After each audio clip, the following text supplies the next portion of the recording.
Hey y'all, welcome back to the Free Black Women's Library YouTube channel. Thank you so much for clicking on this video. Thank you for liking this video, and thank you for subscribing to my channel. Welcome back, y'all. Welcome back.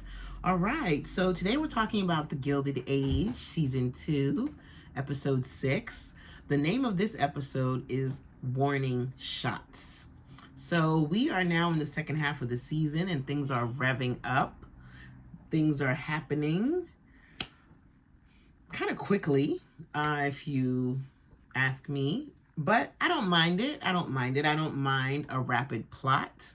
But let's get into it. Let's talk about what these characters are going through and dealing with.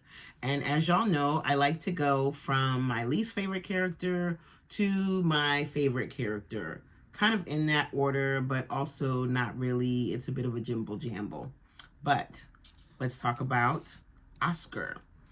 Now, something is going on with Oscar. Something very sinister is happening, and I think Oscar is setting himself up for to be scammed. Now, he thinks he's really slick.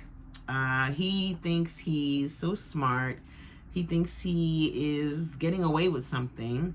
But at the end of the day, I feel like what all these things that he's planning, all this little game that he's playing with Miss Beaton, Beaumont's accountant, financial manager, advisor, whatever that dude is, what's happening with him?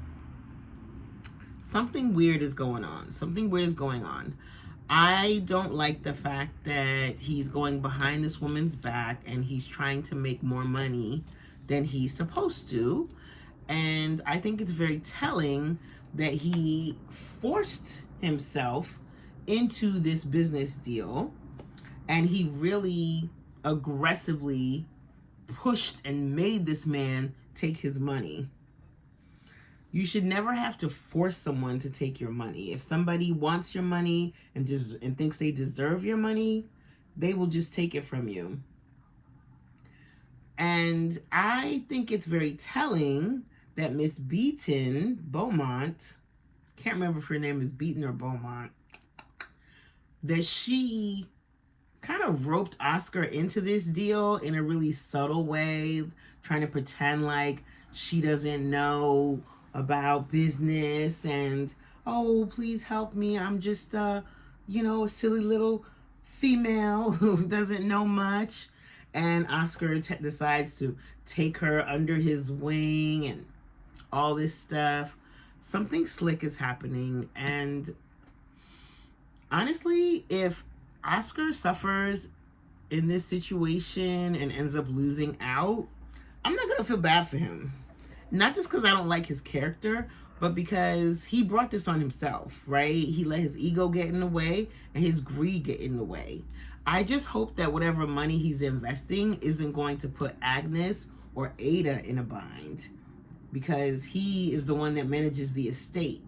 So hopefully he didn't do this thing like in the Women of Brewster place when the son put the mom's house up to pay like his bail money or something, and then he skipped town, and then the mama lost the house. Not sure if y'all have read or seen the Women of Brewster place, written by Gloria Naylor. It's a really good book. But yeah, as long as whatever happens to Oscar doesn't affect Ada and Agnes, I'm fine with that. But something definitely is happening. The other important moment that we have with Oscar is that he kissed her,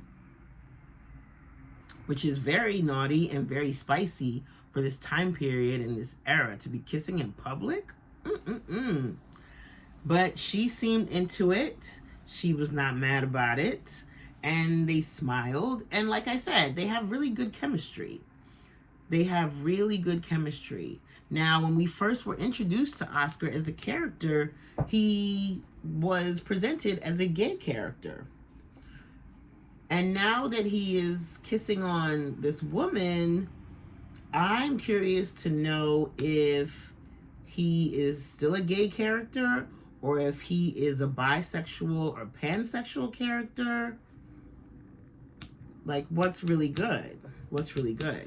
I would be very impressed if Mr. Fellows had a bisexual man on his TV show. I would be very impressed. But we shall see. But something is off with this whole situation. And I can't wait to see how it unfolds. And hopefully Oscar will learn from this. Next up, we have Miss Marion Brooke. Now, Miss Marion had a really big moment this episode. She was proposed to by Dashiell. Not only was she proposed to, but she said yes. Marion, why did you say yes to that man? You know you don't like him like that. You know you don't like him like that. I know why she said yes to him. She said yes to him because he proposed to her in front of everybody in the beautiful Brooklyn Botanical Gardens. It was so beautiful. I love that. I love that scene. He pulls her out to front. Everybody's watching. Aurora Fane, Aunt Ada, Aunt Agnes, Luke Forte, Oscar, Miss Beaumont, Larry, Gladys. Everyone is there watching, and he makes this romantic, very sweet proposal, and she doesn't say yes. She doesn't say, I'm so excited, I'm so happy, I love you too. She doesn't hug him, embrace him, kiss him. Tears of joy don't pop out of her eyes. She's standing there awkward, nervous, embarrassed, unsure, looking like she wants to run and hide. She says, if that's what you want. And he doesn't pick up the clue. Like, dude. Dashiell may seem like a good catch on paper, but he's really not. One, because you don't love him. You're not attracted to him. You're not into him. Two, because he was very dismissive of your job. You're not a real teacher anyway. What a rude thing to say. Three, because a public proposal is just rude. Like, unless you're absolutely sure that the person you're going to propose to is completely and utterly in love with you, you don't need to embarrass them like that and make them a spectacle. Like, a public proposal is rude. I'm not a fan of Dashiell. I don't care if he's got money or if he, checks off all the boxes of what a good man is for the 1888 or the 2023. Just say no to public proposals. And also, don't talk down about what I do, whether it's for pay or for volunteer. I'm adding value to people's lives. Okay? So yeah, not a fan of Dashiell, not a fan of the public proposal, and hopefully she doesn't walk down the aisle, because y'all know she don't like him. Even when Larry was like, oh, you should be thinking about other things right now. She said, like, what? He said, the fact that you're about to be married. She's like, yeah, that's right. You're right about that. So, yeah, Marion is now engaged. But we're not celebrating. Next up on my list is Larry. Not much happened with Larry this episode, outside of the fact that he looked really upset when he saw that Marion had been proposed to and did say yes. Because him and Marion have energy, right? And the fact is, I feel like we've known since season 1 that Larry and Marion are eventually, what's it called? Endgame. They're going to be together. Which is why that whole affair that Larry had with Mrs. Blaine just didn't really make sense. I have a feeling, one of my predictions for season 3, if there's a season 3, is that Mrs. Blaine is going to end up pregnant and have a child, and that child will be Larry's child.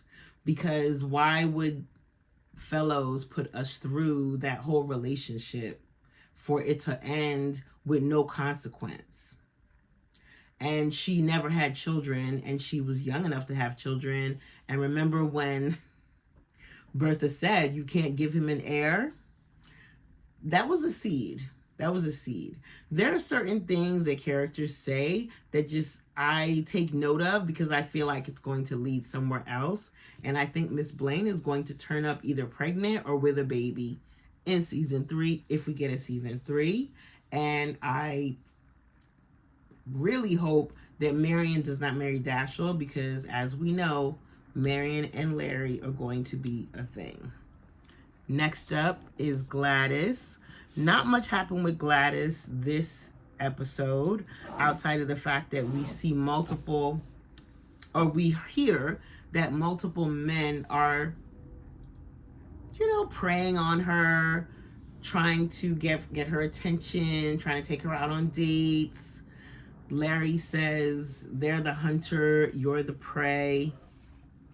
I don't like that terminology, but I guess it makes sense for what's happening. And he also says she's an heiress. So I wonder if the person who left that really brilliant comment for me last video, she said that the character that Bertha is based on actually did marry her daughter off to the Duke. So I wonder if Gladys and the Duke are going to end up together. I think he's too old for her. I feel like Gladys is a teenager. I don't know if she's supposed to be in her 20s, but she gives me like 18, 19-year-old vibes. She says, I'm happy for Mr. Van Ryn. Child, you just happy that he left you alone because he was annoying and he was scamming on you. So either way, yeah, Gladys, she might end up with the Duke. We shall see if they're using history. Next up, we have Bertha. Not much happened with Bertha this episode. We only got to see her for 2 scenes. The first scene being the one with Miss Turner, aka Worthington, where she says, we have decided to leave the academy and come to the Met, and we're bringing people with us. And for that reason, we should be able to have the premiere box in the Met.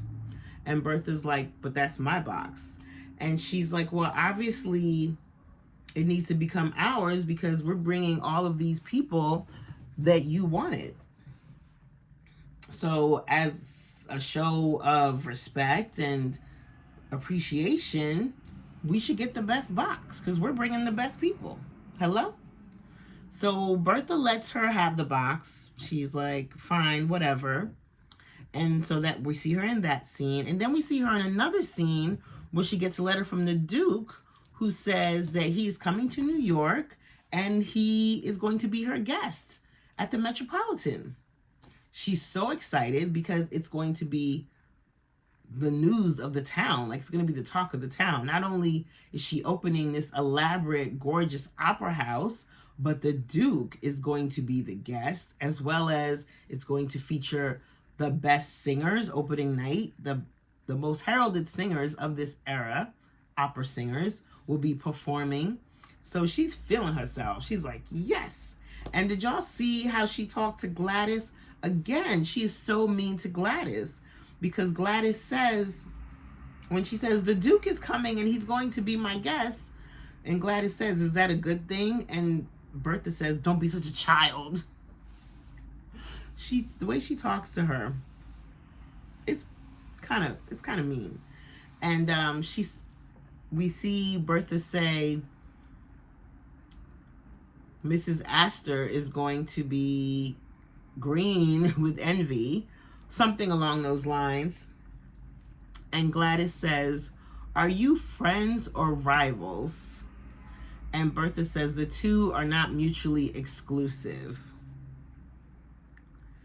Now, what sign is Bertha? Because it's given Aries or Gemini. She said the two are not mutually exclusive. I thought that was funny. I thought that was really funny. But yeah, so that's all for Bertha this episode. And then we have George, my boo George. I love George. I love George's character. I love the way he's written. I love the actor that plays George and how he carries himself as George, who's like this very stubborn, mighty, rich, man of power, man of influence, man of means, man of integrity. He's just dope. Like, George is dope to me. I feel like he can be kind of a bully. He can be a little bit pushy. He can be somewhat rude. But he also has a tender side, and he also has a bit of a soft side. And I wonder if George is supposed to represent a certain type of rich, wealthy person. I wonder if they're making it a point to not villainize or demonize the rich people on this show. And I think George might represent what that is. Because y'all see how Clay gives no F's. Like, Clay does not care about these poor people. He don't care if they go to school. He don't care if they have food to eat. He don't care if they're working in unsafe conditions. He don't care if they work 20 hours a day. Clay does not care, right? So we see George. We got to see a lot of him. First, we see him on the train, and he has this conversation with the director of the Met, where he tells him, that box that is supposed to go to my wife is going to my wife. And the man's like, oh, the Worthingtons are difficult. And he's like, that's not my problem, okay? Because you remember when you ran out of money to couldn't finish your opera house. Ooh. You ran out of money and couldn't finish your opera house, so you decided, so I gave you a check to cover all the bills, and you signed for that. So if you don't give my wife the box that she's supposed to get the night of opening night, I'm going to demand full payment of all that money I gave you. And the poor director's like, okay. And they took him on the train. and they said, you could sit down and get off at the next stop. Mind you, it's not like the subway stop where you're catching, where you can get off a block away and walk back home. The train is going to a whole other town, but they did not care. I was like, damn. So there are certain things he does that to like intimidate and like scare people. But at the end of the day, he's a family man, and he cares about the concept of family. And I think him going to Henderson's home and seeing Henderson's family and seeing Henderson's young son talk about the fact that he's going to be working in the mills as well, all those different things kind of got his little wheels turning. And he also noted the fact that the kids were not in school. And when he said that, Clay was like, I don't care. I don't know if they go to school, and I don't care. There was a look in George's eyes where it was very contemplative.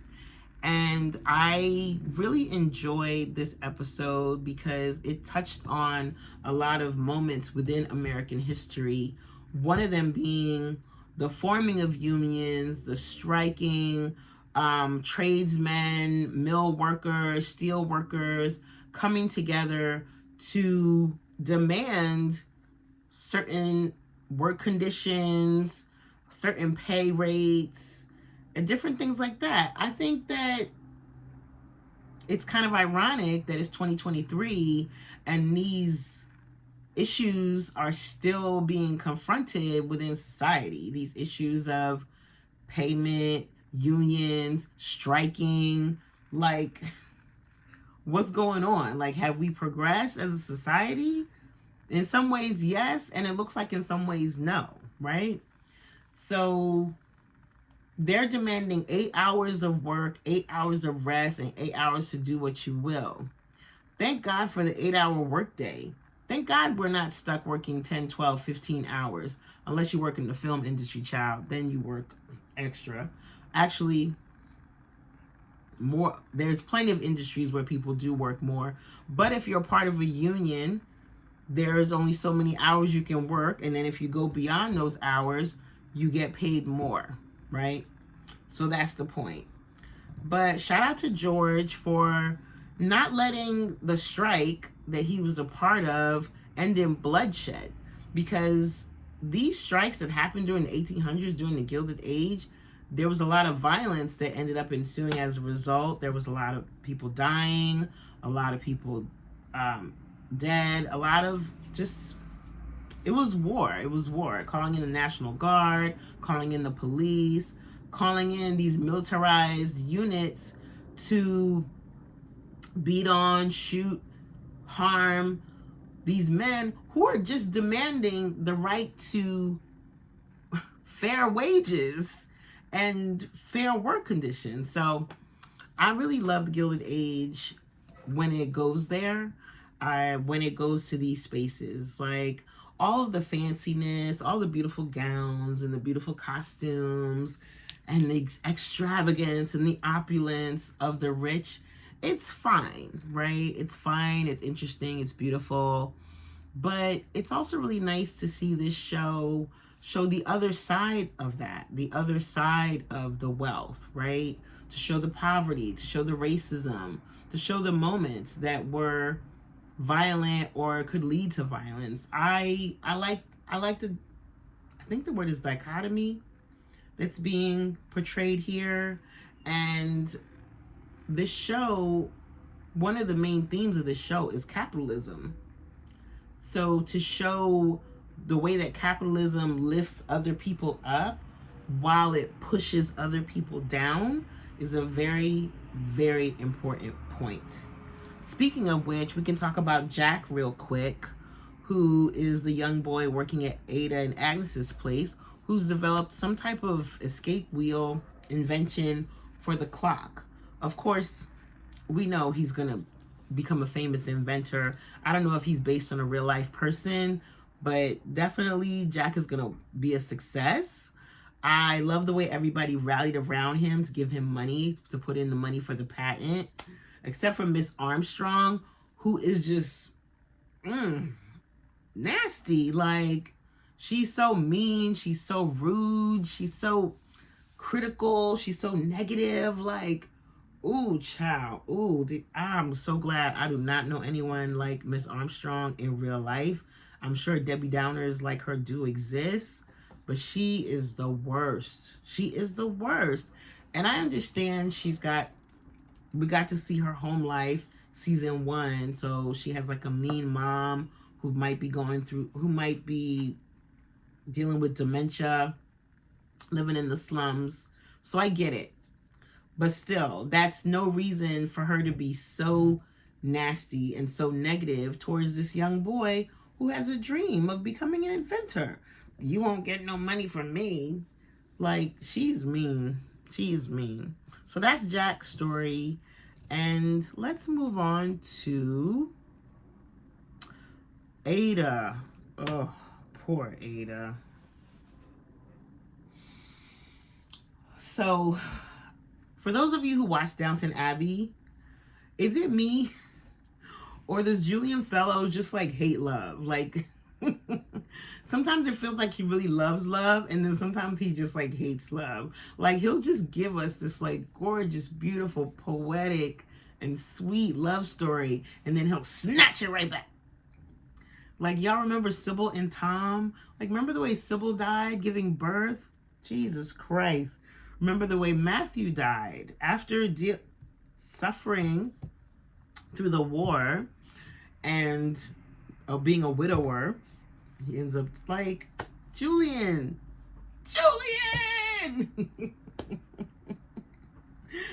It was so cute when Ada and Luke came home from their honeymoon. They went to Niagara Falls and they met with Agnes, and they were talking to her about their trip and how lovely it was, and the fact that the Reverend carried her across the threshold, and Agnes said that wasn't a site for public consumption, because I hope it was at night.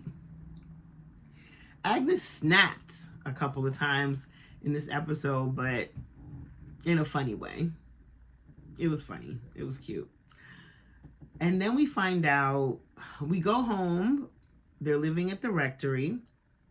We have another beautiful scene of them dancing together in their living room with the puppy dog watching while the maid is playing the music box, and they're just kind of dancing. And Ada says, I feel like I'm 16. Is that a good thing? And the Luke is like, why not, right? I said, oh, it's too good to be true. It's too good to be true. Something bad's going to happen. And lo and behold, the Reverend has cancer. His bad back is the first clue that something is wrong. He sees a specialist. He finds out he has cancer. So he summons Marianne to come so that he can tell Ada, and there could be someone else there to comfort her. He's very, very thoughtful. 1 minute, he's carrying his wife across the threshold. The next minute, he's laying in bed, looking ashy and gray and in pain. And it's like, damn, this shit is progressing so fast, right? But yeah, very sad. I don't know what's up with Mr. Fellows and the way he just like destroys a love story. But I have a feeling that unfortunately the Reverend is going to die by the season finale. We have 3 episodes left. Yeah, 3 or 4. But either way, so that's another prediction I have. And Ada is going to end up moving back in with Agnes. And then they will both be widows, which is so sad. Oh, gosh.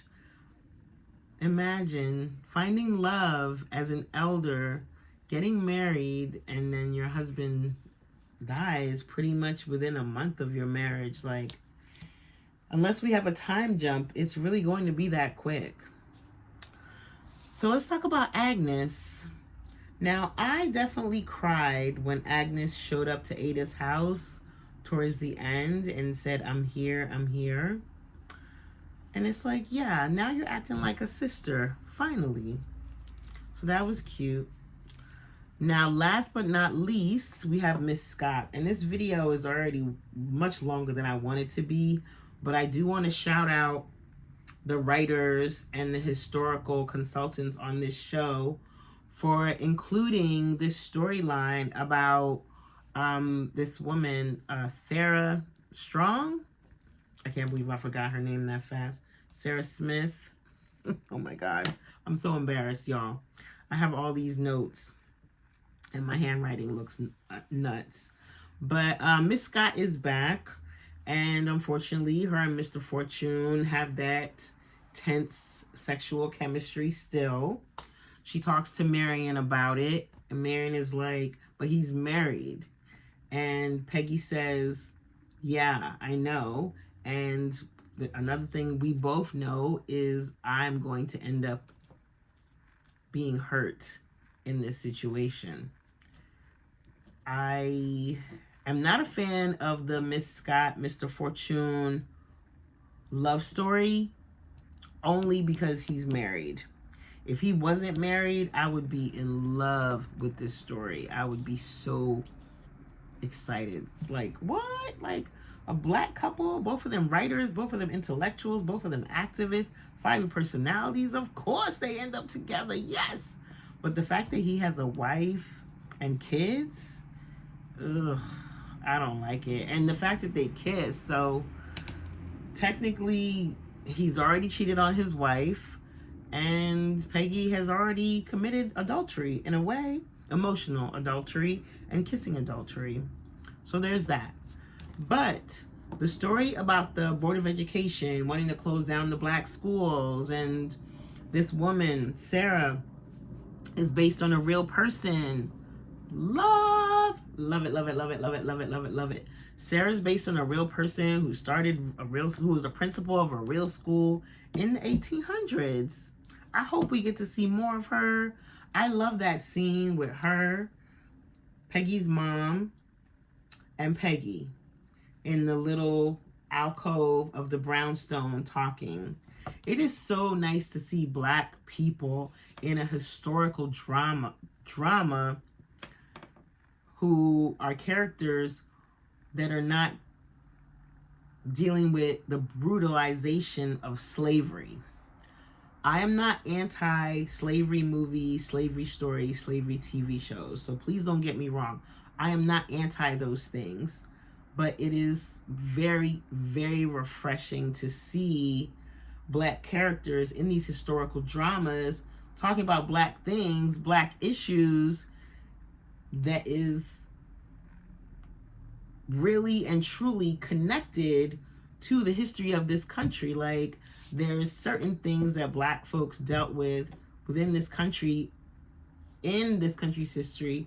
There are things that we dealt with outside of slavery, right? So that's awesome. Shout out to Erica Armstrong Dunbar, who's the Black historical consultant working on the Gilded Age, because I know if it were not for her, these scenes would not feel authentic and real, and they wouldn't take these very specific details into consideration. Apparently, this woman wasn't just an educator and a seamstress and a school principal. She was also a suffragette, part of the suffragette movement, as far as like the right to vote. So yeah, I really am enjoying Miss Peggy Scott, and her relationship with Mr. Fortune makes me uncomfortable, but I'm going to trust the writers that it will work out in some way. I don't want Peggy to be caught up in a scandal, okay? I want her to be her Ida B. Wells self and write some bomb stories, and yeah. So that's it. That's all I'm going to share for now. I really love this episode. Like I said, I think this is probably my favorite episode of the season so far. What do y'all think? Thank you for watching my videos. Please leave a comment. Please subscribe to my channel. I'll see y'all in the next video. Mwah. Bye.